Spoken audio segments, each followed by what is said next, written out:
मोक्षदा एकादशी का पावन दिवस जब आता है ना, तो मानो खुद विष्णु भगवान धरती पर उतरकर अपने भक्तों को दुखों से मुक्ति देने का आशीर्वाद लेकर आते हैं।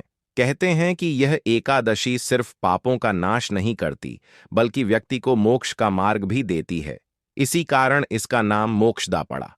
और इसी दिव्य तिथि पर एक ऐसा सरल, सहज और चमत्कारी उपाय बताया गया है, जिसे करने वाला हर व्यक्ति अपने जीवन में वह पा लेता है जिसकी वह दिल से कामना करता है। लोग कहते हैं कि मनोकामनाएं कब पूरी होंगी, किस दिन भगवान सुनेंगे, कौन सा उपाय सफलता देगा, कौन सा आशीर्वाद धन, सौभाग्य और सुख की वर्षा करेगा। तो उसका उत्तर आज की इस पवित्र एकादशी के दिन पूरी तरह समर्पित है। और इस उपाय को मैं आपको साधारण जानकारी की तरह नहीं, बल्कि उस अनुभूति के साथ बताने जा रहा हूं जैसे किसी संत ने किसी शिष्य के कान में राज की तरह फूंका हो। आप वास्तु ज्ञान चैनल देख रहे हैं, जहां हम जीवन, धर्म, अध्यात्म और रहस्यों को सरल भाषा में आपके लिए लाते हैं, ताकि हर घर में समृद्धि की धारा बहे, हर मन में शांति हो और हर जीवन में चमत्कार फलने शुरू हों। इसीलिए इस वीडियो को अंत तक जरूर देखना, क्योंकि मोक्षदा एकादशी का यह दिव्य उपाय साल में सिर्फ एक बार आता है, और जिसकी ऊर्जा इतनी महान होती है कि यदि सही तरीके से किया जाए तो पैसे की तंगी, रोगों की परेशानी, मन की बेचैनी, रिश्तों में खटास, कर्मों का बोझ और जीवन में रुकावटें जैसे पल भर में गलना शुरू हो जाते हैं। प्राचीन ग्रंथों में लिखा है कि मोक्षदा एकादशी को किया गया हर दान 100 गुना फल देता है और हर सेवा 1000 गुना पुण्य। इसी सेवा में आता है गाय को भोजन कराना। गाय को भोजन सिर्फ भोजन नहीं, बल्कि भगवान के चरणों में चढ़ाया गया प्रसाद माना जाता है, क्योंकि गाय के शरीर में सभी देवी देवताओं का वास बताया गया है। लेकिन आज मैं जिस चीज के बारे में बताने जा रहा हूं, उसे मोक्षदा एकादशी पर गाय को खिला देना इतना प्रभावशाली माना गया है कि इसे करने से व्यक्ति के मन के भीतर छुपी हर अधूरी इच्छा जाग उठती है और प्रकृति उसकी पूर्ति के लिए रास्ते बनाना शुरू कर देती है। यह वह उपाय है जिसे आर्षियों ने हमेशा छुपाकर रखा, जिसे कभी भीड़ में नहीं बताया गया, जिसे सिर्फ वही लोग जानते थे जिनके दिल में सच्ची भक्ति और पवित्र उद्देश्य होते थे। मोक्षदा एकादशी के दिन सूर्योदय से पहले, जब वातावरण शांत होता है, जब सूर्य की पहली किरणें धरती पर आने से पहले देवत्व की शक्तियां सबसे अधिक सक्रिय होती हैं, तब इस उपाय की शक्ति 1000 गुना बढ़ जाती है। इसीलिए इसे प्रातःकाल करना श्रेष्ठ माना गया है। और अब आते हैं उस पवित्र वस्तु पर, वह एक चीज जो गाय को खिलाने से मनोकामनाएं पूरी होती हैं, घर में सुख समृद्धि आती है और लक्ष्मी कृपा स्थायी हो जाती है। यह चीज है गुड़। लेकिन ध्यान रहे, यह साधारण गुड़ नहीं, यह वह गुड़ होना चाहिए जिसे शुद्ध हाथों से तोड़ा गया हो, उसमें किसी तरह का मिलावट का अंश न हो, और जिसे भगवान की भावना से स्पर्श कर गाय को अर्पित किया जाए।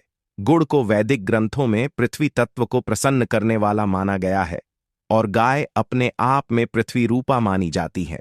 जब पृथ्वी तत्व को पृथ्वी स्वरूपा को अर्पित किया जाता है, तो यह संयोजन एक ऐसा ऊर्जा वृत्त बनाता है जो धन, सफलता और मनोकामनाओं की पूर्ति को आकर्षित कर लेता है। परंतु इसे कैसे खिलाना है, कौन सी मंत्र भावना रखनी है, किस दिशा में खड़े होकर खिलाना है, कौन सी गलती भूलकर भी नहीं करनी है, और किस समय इस उपाय का प्रभाव 10 गुना बढ़ जाता है, यह सब बेहद महत्वपूर्ण है, क्योंकि उपाय तभी चमत्कार करता है जब उसे विधि के साथ किया जाए।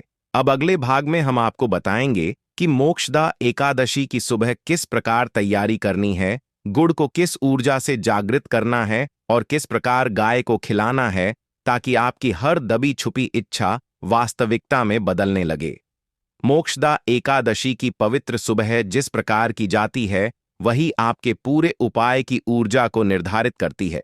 यह सिर्फ उपाय नहीं है, यह साधना है, यह आस्था है, और यह वह दिव्य प्रक्रिया है जिसमें आपका मन, आपका संकल्प और आपकी श्रद्धा मिलकर भगवान विष्णु तक सीधा संदेश पहुंचाते हैं।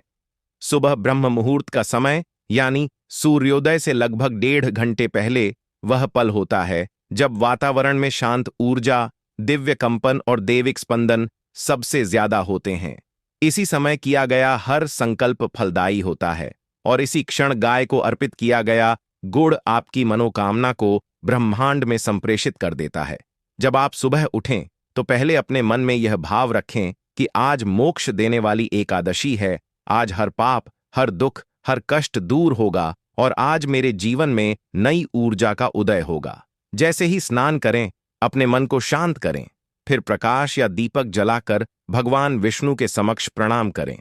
और यदि घर में तुलसी है तो तुलसी माता को भी प्रणाम करें, क्योंकि मोक्षदा, एकादशी और तुलसी का संबंध अत्यंत पवित्र माना जाता है। अब बात आती है गुड़ की तैयारी की। गुड़ को आप सीधे नहीं ले जाते, बल्कि पहले उसे अपने दाहिने हाथ में लेकर आंखें बंद करके 3 बार एयुएम नमो भगवते वासुदेवाय का उच्चारण करें। इस मंत्र का प्रभाव यह होता है कि गुड़ में स्थित स्थूल ऊर्जा सूक्ष्म बन जाती है, उसमें देवत्व का कंपन प्रवेश करता है और वह सिर्फ मिठास नहीं रहती, वह एक दिव्य माध्यम बन जाती है जो आपकी इच्छा को गाय के माध्यम से देवताओं तक पहुंचाती है। अब गुड़ को किसी स्टील या मिट्टी की कटोरी में रखें, क्योंकि यह धातुएं सकारात्मक ऊर्जा को सुरक्षित रखती हैं।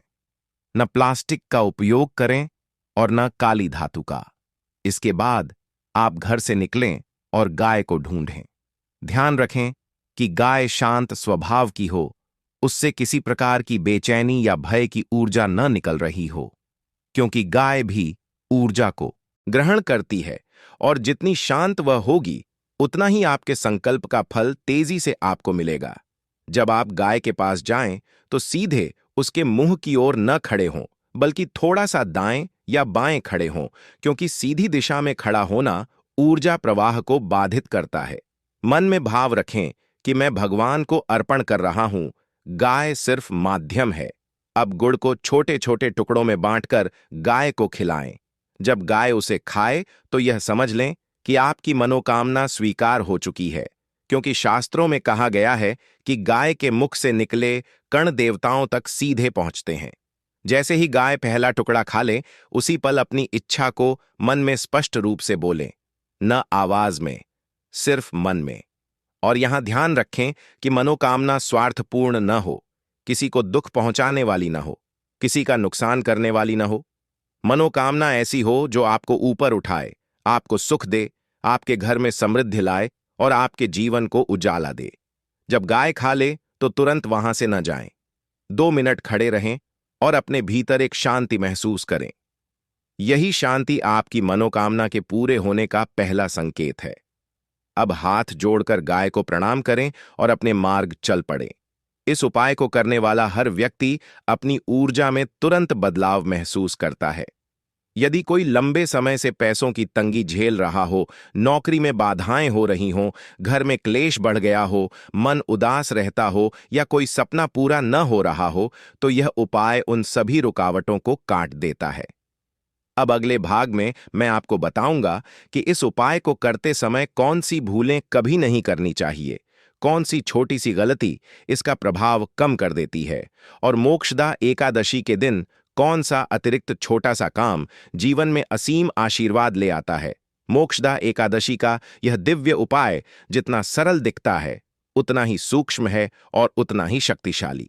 लेकिन हर शक्तिशाली उपाय के साथ कुछ नियम होते हैं, कुछ सावधानियां होती हैं, जिनका पालन न किया जाए तो उसका प्रभाव आधा हो जाता है या कई बार समाप्त हो जाता है।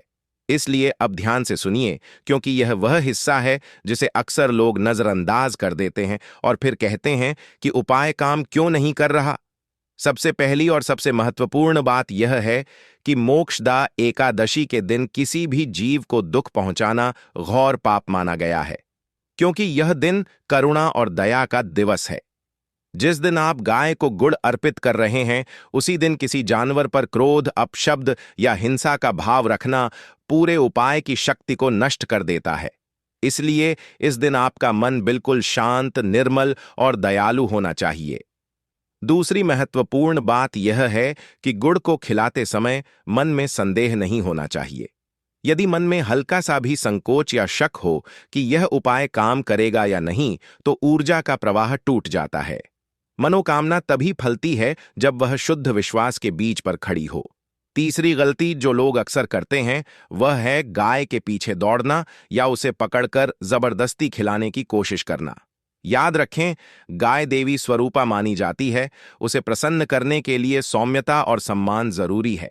यदि गाय आपके पास नहीं आ रही तो आप शांत खड़े रहें, उसके पास न जाएं, थोड़ी देर प्रतीक्षा करें, वह स्वयं आए तो ही खिलाएं।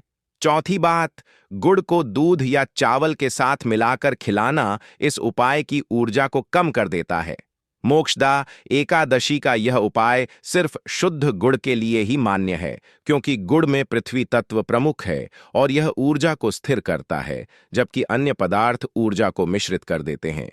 पांचवीं बात, इस दिन उपाय करने के बाद गंदे या नकारात्मक स्थानों पर न जाएं।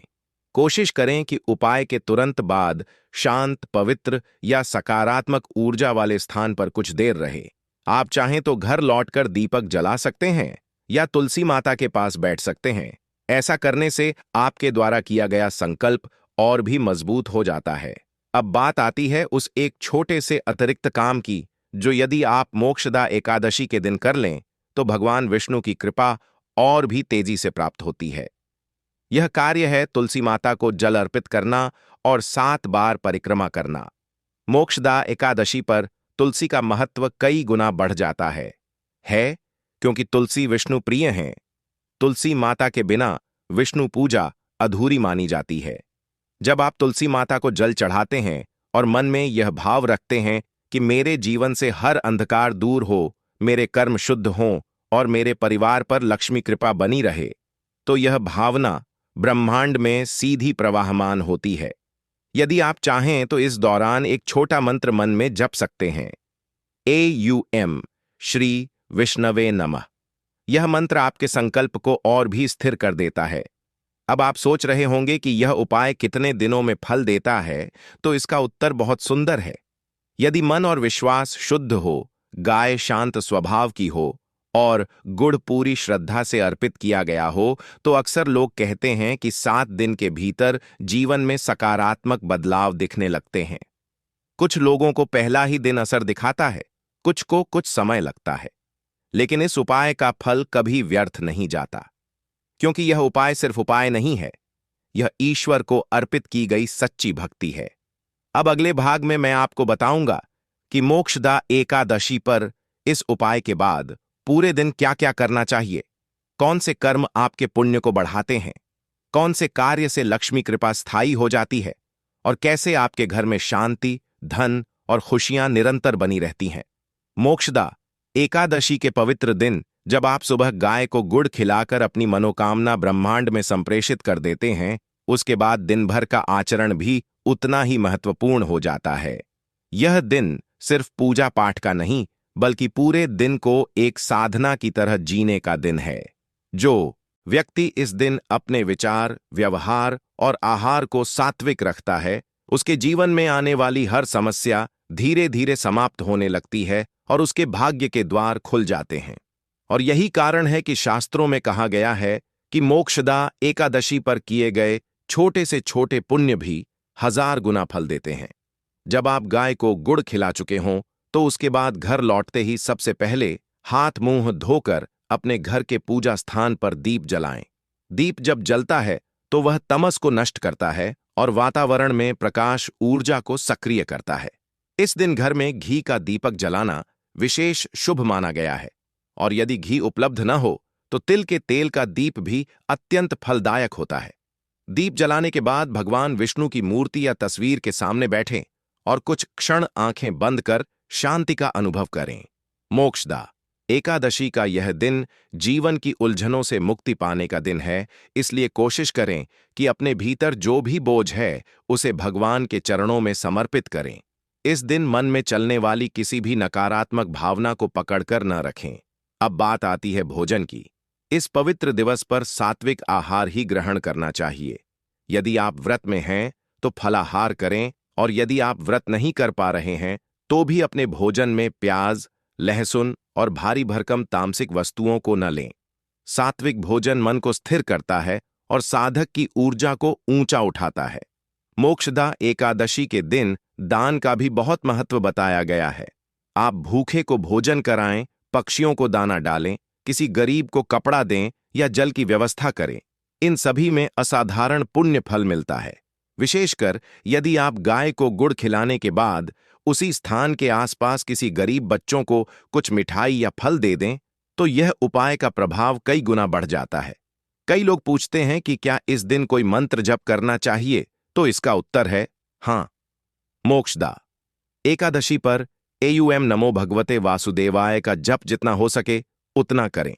यह मंत्र अत्यंत शक्तिशाली माना जाता है और यदि पूरे दिन मन ही मन इसका जप करते रहें तो जीवन की बाधाएं तेजी से हल होने लगती हैं। आप इस दिन एक और कार्य कर सकते हैं जो आपके घर में सकारात्मक ऊर्जा के द्वार खोल देता है। यह कार्य है पानी में थोड़ा सा गंगा जल मिलाकर अपने घर के मुख्य द्वार पर छिड़काव करना। इससे नकारात्मक ऊर्जा बाहर निकल जाती है और सुख समृद्धि का मार्ग खुलता है। मोक्षदा एकादशी के दिन यदि आप किसी भी प्रकार का क्रोध, विवाद या तर्क वितर्क से बचें तो यह दिन अत्यंत फलदायी बनता है। याद रखें, क्रोध उस टंकी की तरह है जिसमें एक बूंद जहर भी पूरी शक्ति को नष्ट कर देता है। इसलिए आज के दिन जितना हो सके शांत रहें, प्रसन्न रहें और अपने हृदय को हल्का रखें। जब सूर्यास्त का समय आए तो भगवान विष्णु की आरती जरूर करें। आरती करते समय मन में यह भाव रखें कि मेरे जीवन से अंधकार दूर हो रहा है और प्रकाश मेरे पूरे अस्तित्व को भर रहा है। इसी भावना के साथ यह दिन पूर्ण होता है और आपके द्वारा किया गया उपाय पूर्ण शक्ति के साथ सक्रिय हो जाता है।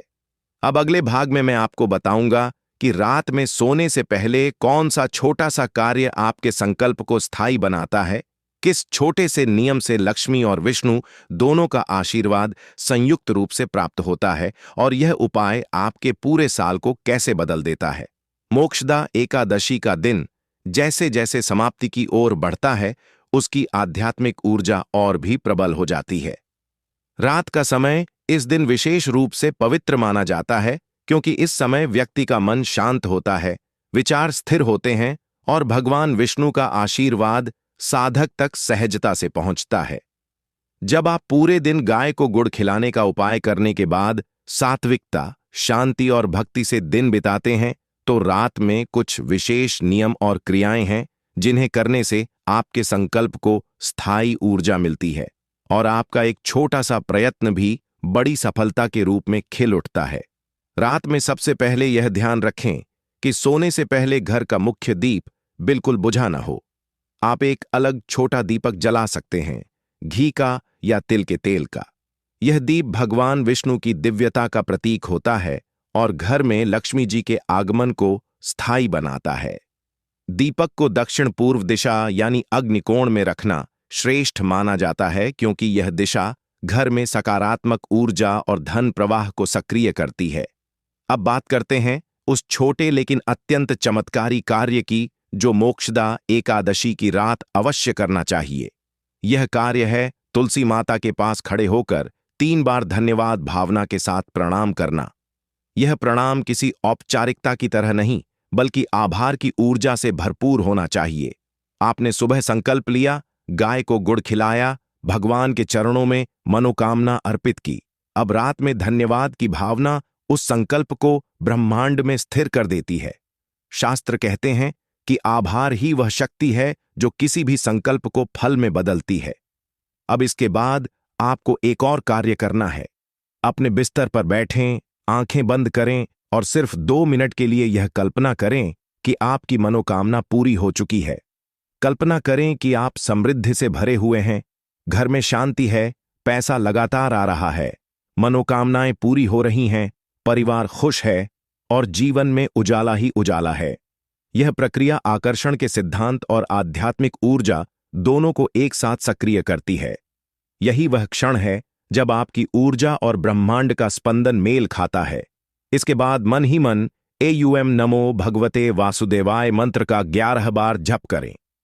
यह जप न सिर्फ मन को शांत करता है बल्कि भगवान विष्णु से आपका सीधा जुड़ाव बना देता है। यह जुड़ाव ही वह दिव्यता है जो आपके आने वाले दिनों को उज्ज्वल बनाती है। मोक्षदा एकादशी की रात एक चीज और बिल्कुल नहीं